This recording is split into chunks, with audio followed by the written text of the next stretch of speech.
I firmly believe that I'm alive today because I had an abortion.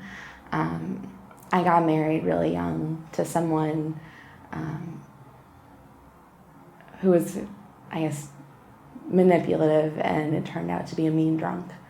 And he joined the military a year into the marriage, and we moved around a lot, and it left me isolated from everybody I knew. I was starting over constantly. And, as the marriage progressed and it was increasingly clear that it was untenable, and he became more unstable, he started to get violent increasingly. I didn't have the strength to leave for myself. And then I found out that I was pregnant, and I found out like a week after he'd had an episode with me. And while I didn't have the strength to end it and to leave for myself, I realized I couldn't look a child in the eye and explain to them why I would force them to have a father like that. And so I went and I got an abortion, and because I was on military health insurance, I had to pay for it myself without him knowing about it, and without having the resources that I would have had if I hadn't been moving around constantly. So I had to scrape by to find the money, and I had to come up to Seattle to do it. I was living in Tacoma because I couldn't risk him finding out what had happened. So I did it, and it's the best thing that I could have done for myself and for that baby that would have come into a really unfair life if I hadn't.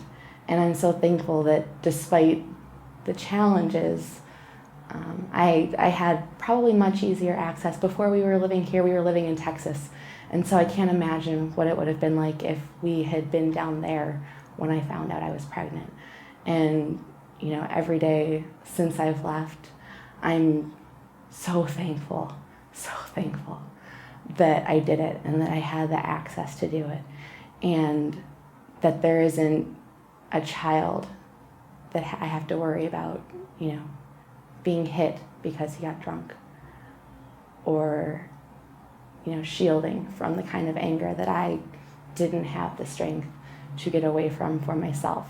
So for the child that I didn't have, thank you for being the catalyst that I needed to save myself.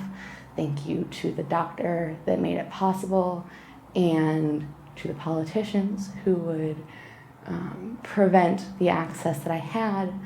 I look at you and I say, I'm alive despite you, and other women will continue to survive and thrive despite you.